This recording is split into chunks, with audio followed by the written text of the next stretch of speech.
Hello, my name is Emmy DeGrappa. Each week, we bring you stories asking our guests the question why. We learn about passion, purpose, and the human experience. Brought to you by Wyoming Humanities with the generous support of the Wyoming Community Foundation. This is What's Your Why?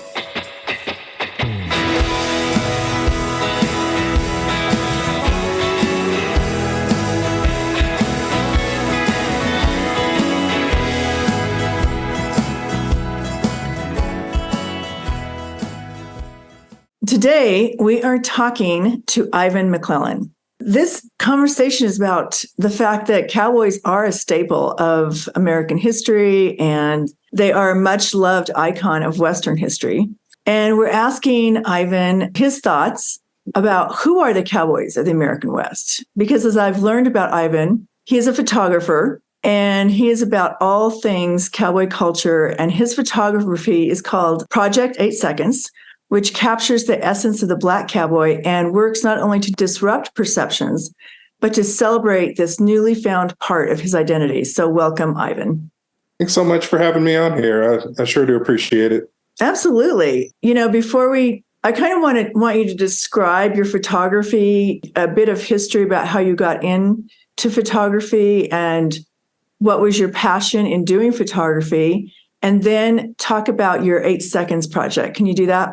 Yeah, absolutely. I was just sort of going around town with my camera, meeting people and taking their photos for a long time. I live in Portland, Oregon, and that's really how I cut my teeth and learned how to use my camera, was just being out in the street, being out in public, encountering people that I thought were interesting and making a portrait of them in any condition, in any environment. And it was like 3 or 4 years into doing that I ran into, I didn't really do anything with those photos, and they started to get pretty good. And I started to get known for doing this street photography thing, but there wasn't any money in it. And I wasn't getting like much like recognition or museums or anything like that. It was right around that time that I met a filmmaker named Charles Perry. And we got to talking at a bar, and he said, he was working on a documentary. I said, about what? He said, Black Cowboys. That just sounded like the craziest thing that I'd ever heard. I'd known a thing about cowboys. I'd grown up in Kansas. We would go to the American Royal Rodeo every year. My choir sang the national anthem there. I would watch, Westerns. Unforgiven is one of my favorite movies. We loved Tombstone. We loved to watch reruns of Bonanza and Gunsmoke on TV. We like the Beverly Hillbillies, I grew up in this culture, surrounded by this culture, I thought, but I had never really encountered a Black cowboy that was real. I'd seen Black cowboys on movies like Blazing Saddles, or there was a Black cowboy on Pee-wee's Playhouse called Cowboy Curtis, but real Black cowboys, I was blown away by this concept. And so he invited me to come with him to a Black rodeo in Oklahoma, and I was off to the races from there. And going to a Black rodeo, is it just all Black people attending and competing? Yeah, everybody there is Black. All of the officials are Black. The announcer is Black. 95% of the audience is Black. It's just it came as an extension of Black folks wanting to compete in white rodeos in the 50s and 60s and not being able to. They could come and compete in slack, but they couldn't compete in the main competitions. And so they started to have their own competitions and develop these Black rodeos so they could kind of show off their skills and make a little bit of money. And a lot of these rodeos have been around for, 50, 60 years now. They just are traditional gathering places for Black community, where people get together to have their family reunions every year. And so they really have barbecue and turkey legs, and people dance and wear their family T-shirts. And it's just a real community vibe. That is so cool. It reminds me of the powwow.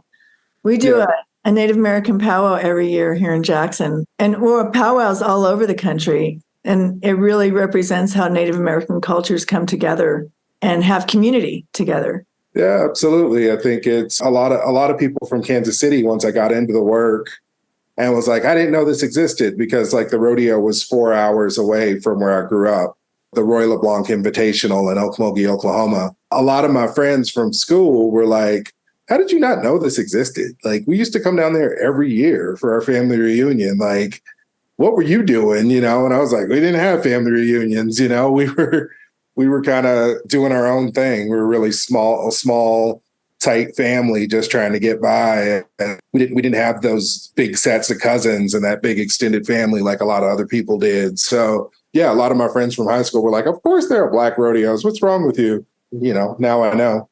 Now you know. What has opened your eyes about, perceptions of the Black culture in the rodeo culture? Like you were saying earlier that in the 50s and 60s, Blacks weren't allowed to enter into the rodeo in the white competition. So they create their own rodeo. And so how do you break down those barriers, or have they been broken down? It's better. Black folks can compete in any rodeo around the country, and it's fair, I guess, comparatively. Although when you talk about like stuff like sponsorship, there's still a big delta. There's very few Black athletes that have sponsors.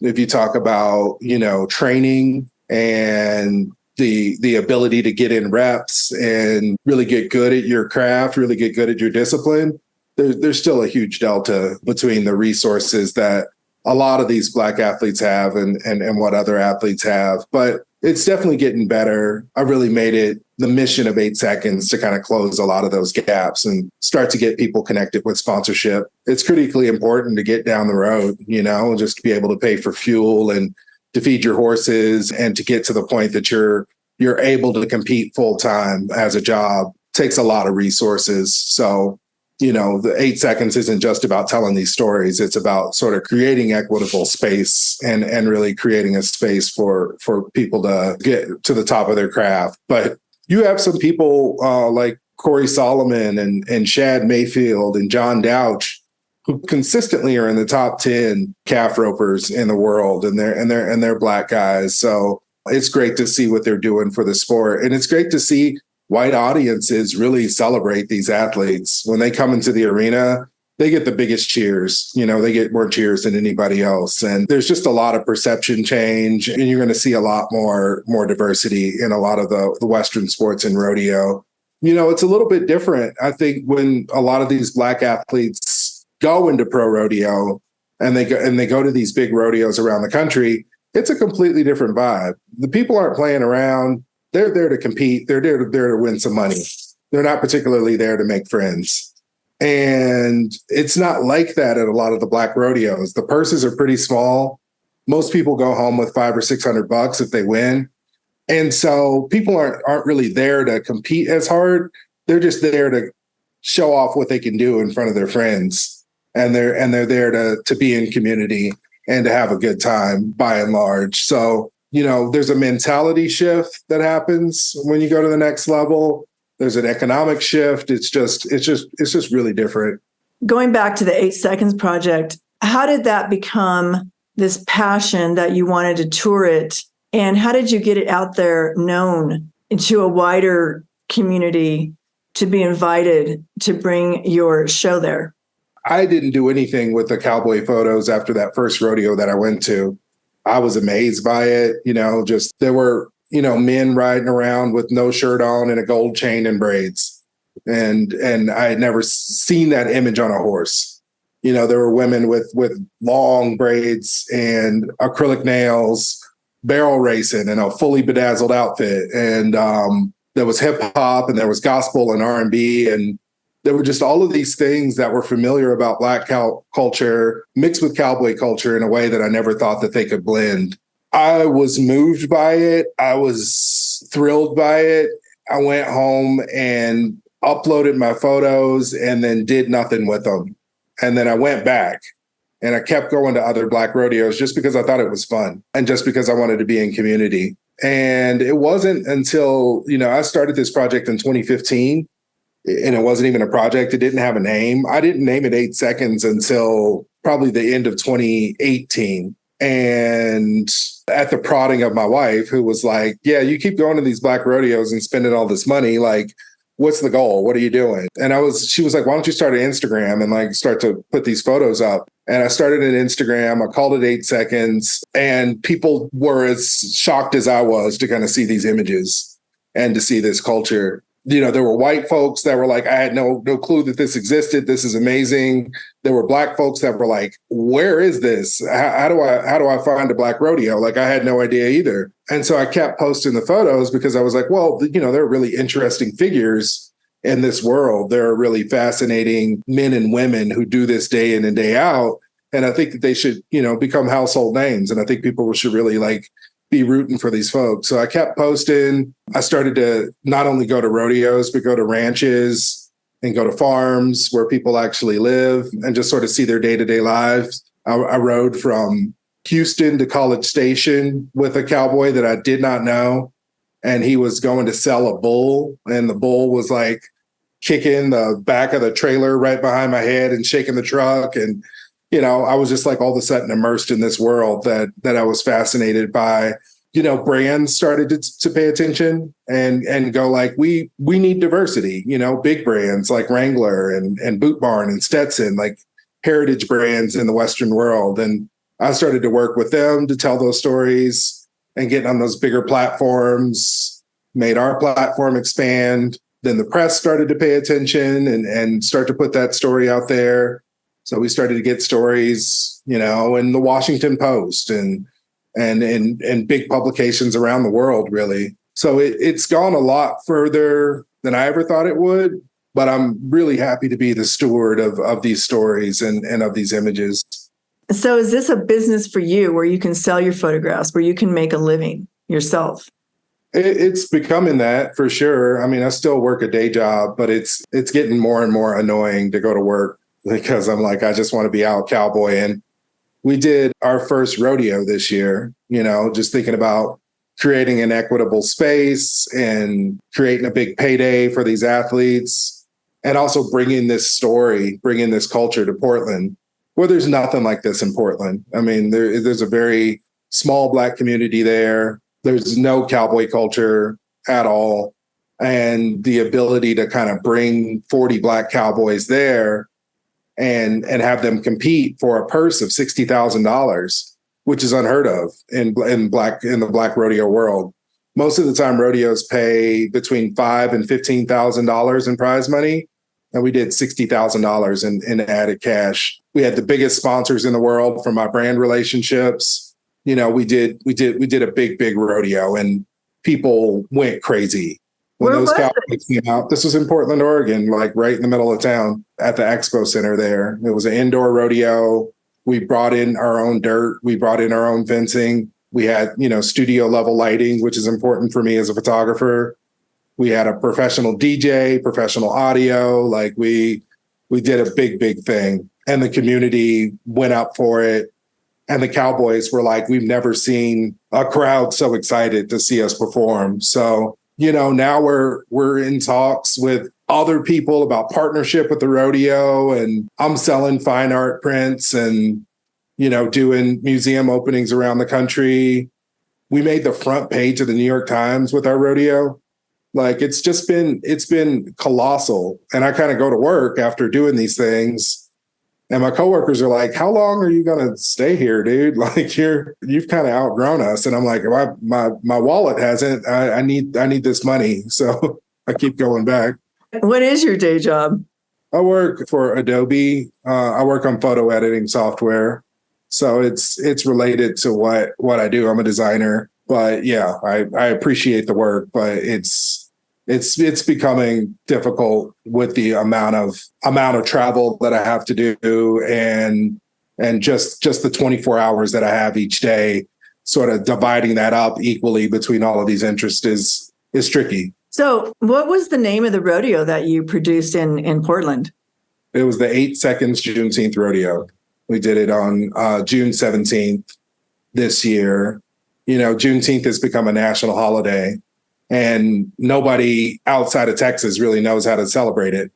So we were like, well, let's throw a rodeo in Portland, and that'll be how we celebrate it in Portland. That'll be the event where we gather, and people were thrilled to put on their boots and their hats and and to come and celebrate and be in community. That is so cool. Is that going to be a yearly event?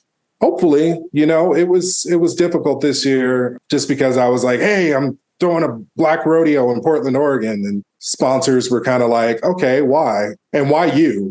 I've never thrown a birthday party, let alone a 2,500 person event. It was sort of tricky to get people to ride along with us, but we did it. I think it'll be easier to get people to commit money to the rodeo next year. I think it'll be easier to sell tickets.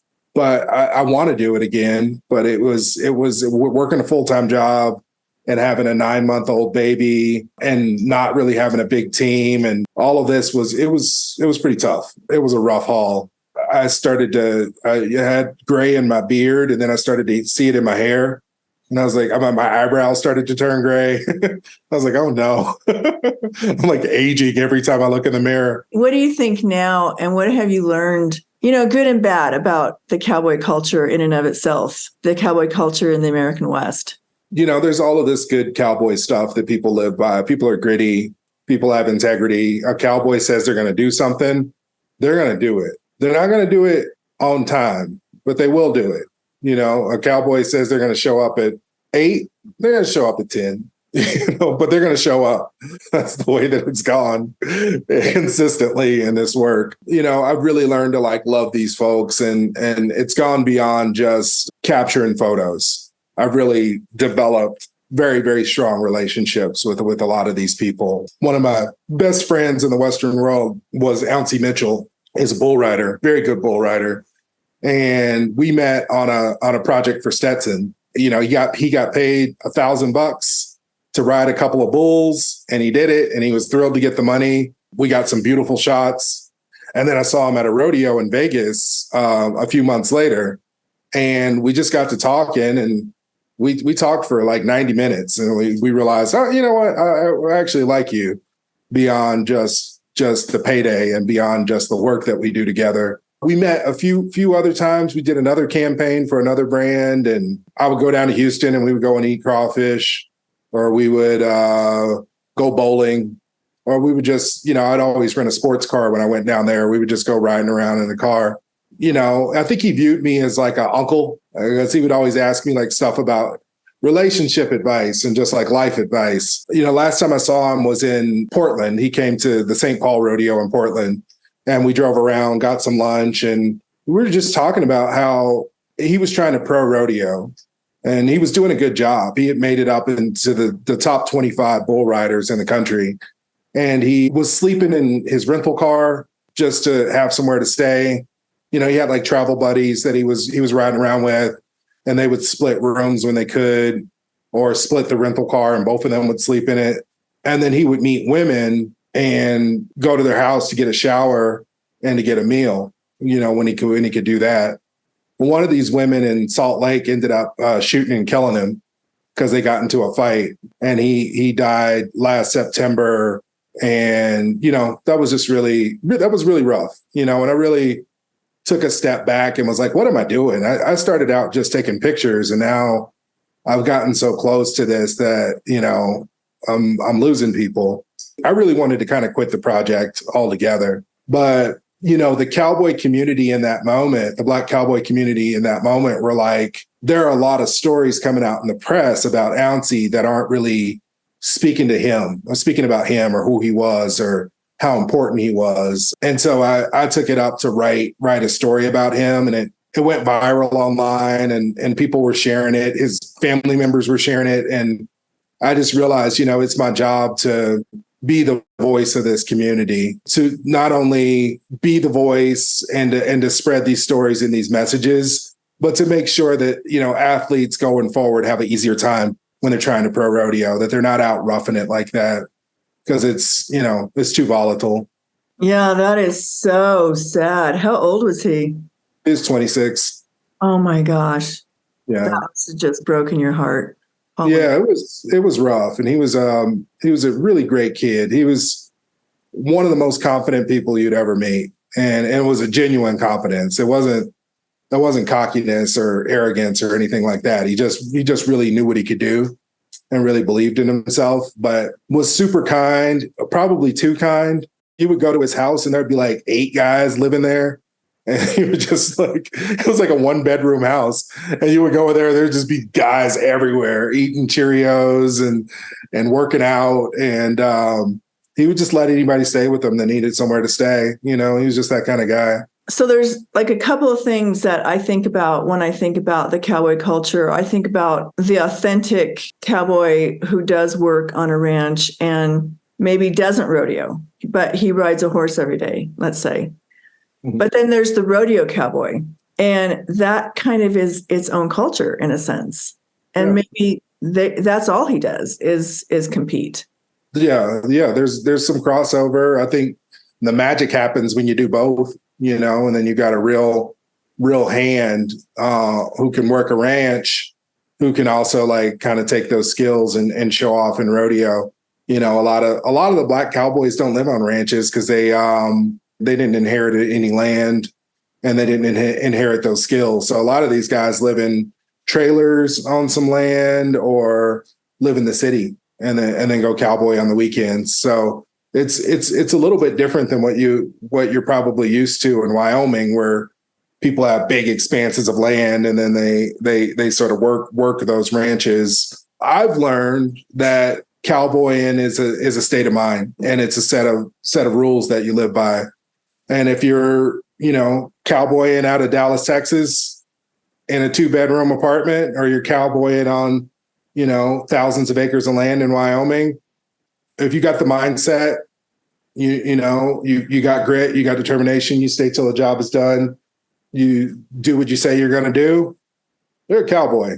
You're a cowboy in my eyes, and in a lot of these folks' eyes. So a lot of people want to wear a cowboy hat and they want to wear boots and they want to, represent themselves in a certain way. But it's like, are you living by this code? Are you a stand-up person with integrity? I think are more important than your appearance. There are some divides in the horse world that I've really run across that I think are really fascinating. The rancher versus the rodeo person. The rancher might view the rodeo person to be more like a performer or more like an actor. There's a divide in the black cowboy world between trail riders and rodeoers. And they're like, oh, trail riders don't take it seriously.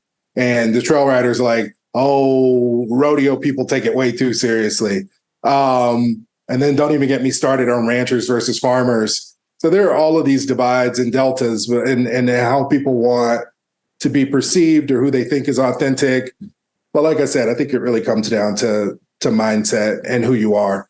So what do you see as the future of the 8 Seconds Project? By the way, I'm so glad you didn't quit after your friend died, but you did. It seems, everything I've read about you became a voice, and your photographs became a symbol for the Black community and the Black cowboy. So what do you see going forward, and how do you want the Black community, not just in the West, but all over the U.S., to embrace the Black cowboy? I've never had a plan. I've always just kind of gone where I'm needed with the rodeo. Somebody said, hey, you want to do something for Juneteenth in Portland? I was like, what do you have in mind? They said, maybe you could bring out some cowboys. I said, maybe we could do a rodeo. And they were like, okay. And that was just kind of how it started. And then it was like 6 months later, we got bucking bulls in the middle of the convention center.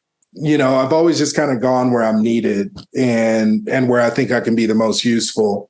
The plan is to continue to do that. I think 8 Seconds has the opportunity to really transform the lives of these cowboys. And I think if I stop doing this project at some point, I would really like the legacy of it to be that it really transformed the Western world, that it really transformed the way that these folks are perceived. It really transformed the way that they're paid. It transformed the level that they're able to compete. All of those things I would like to be the legacy of the project. But that's if it, continues to be something that I'm able to do. It might be God's plan that I, just keep working at Adobe, and that's okay too. But as long as I'm able to, take these photos and tell these stories, I'll do it. I think it's so interesting and so amazing that it just became so organic in a way, just like how you met one person and that led you to another person and you went to a rodeo that you've never experienced before, and how it became part of your own identity. And now you're very immersed in the Black cowboy and the rodeo. And so I think that that's really a beautiful story that you have to tell. And I think that it really is so inspiring for your community, for the Black community, to know that you can follow a path and find a dream that you didn't even know existed. Yeah, completely. I think if you would have came to me in 2014 and said, Ivan, you're going to exclusively photograph cowboys for the next 10 years. And not only are you going to photograph cowboys, you're going to slowly become one. And you're going to be a rodeo boss. And you're going to actually learn to like the smell of manure. This is your future. If a genie would have came to me in 2014 and said that, I would have laughed until I busted a rib. That's not what I thought things were going to, that's not where I thought things were headed. That's not what I thought. I didn't even think that I was going to be like a professional photographer. I never thought that I was even going to get paid for it. And I thought if I did get paid for it, it was going to be doing street photos or doing fashion or anything other than working in the Western space. So, it's really amazing what life has planned for you and what doors will open in front of you. And if you, choose to walk through them, what an adventure can lay ahead. So true. What does your family think about this? How have they been on this journey with you? And not just, your wife and your children, but, your mom and your siblings. What do they think of this kind of road you've been down? My grandma grew up on a hog farm. They grew like fruit trees and slaughtered hogs. And when we grew up, she was kind of like, avoid all things country because they're not going to make you any money. So she was like, let's go to the city. Let's eat at nice restaurants. Let's go to the opera. Let's go to plays. Let's really pay attention to what's going on in the city and what's cultured there, because that's where you're going to make your fortune. And anytime it came down to like, Grandma, let's go to Benjamin Ranch and ride horses, she was always like, no, let's not, because that's a waste of time. And we really grew up thinking that, they were a couple of generations removed from slavery. So I understand why they thought like that. And they were just like growing vegetables, working with animals, all of that stuff is not fruitful. Well, lo and behold, I grow up and I'm going to rodeos and cowboying around the country. And my grandma and my mom at first were like, what are you doing? Like, what a weird hobby. And I borrowed my mom's car to go from go to Kansas City down to that first rodeo. I gave her car back and she was like, it smells terrible in here. What were you doing? And I was like, I was at a rodeo. She's like, you need to wash my car. You need to get my car detailed and clean because it smells awful in here. And so, they were very confused. But then I think it was right around when the book came out. We came out with a book in 2021, a photo book. That was when they were like, wow, this is actually something. You kind of take something that we thought didn't have any value and turned it into art and really turned it into something, that we view to be respectable and high end. And then when I did the rodeo, my mom and my sister came and they were just blown away and they had never seen anything like that. And they're my biggest fans now. They're 100% on board. But I think in the beginning they were pretty confused. Well, and like you said, you can't blame them. It's where they came from, and you opened up another world for them too, to have a different perspective and a different perception about the West. And yeah, completely. My wife, she's along for the ride. I've always told her my dreams aren't your dreams, so you don't have to work on this. But she ends up working harder than me on most of the projects that I go into. The rodeo, she was the rodeo secretary, and she was like paying out at the end of the rodeo and dealing with cowboys saying that they came in third when they came in fourth. And, she navigated it flawlessly and just like got everybody out of there, got everybody paid. She had the new baby strapped to her chest and was moving stuff around and helping vendors load in and load out. And she works incredibly hard at this. She grew up in rural Oregon And so I think for her as well, it's been a journey to go like, oh, now we're doing cowboy stuff. Like that's how I grew up. I thought we were going to live in the city, but it's not really looking like that anymore. Oh my gosh, she sounds awesome. She sounds like one tough lady. Holy. Yeah, she's got the good stuff. She's a real cowgirl through and through. That's cool. That's so cool. Well, it's been great talking to you today, Ivan. When I post your interview, I'll post all the links, and if you could maybe share and let me know some of your favorite photos that I can post along with that, that'd be great too. Yeah, absolutely. I appreciate your time. Thanks for talking to me. Okay, bye. Bye.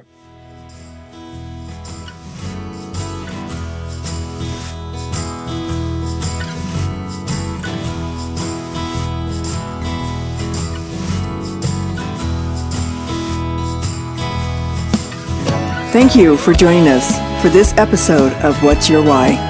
Brought to you by Wyoming Humanities with support from Wyoming Community Foundation and generous supporters like you. To learn more, go to thinkwhy.org, subscribe, and never miss a show.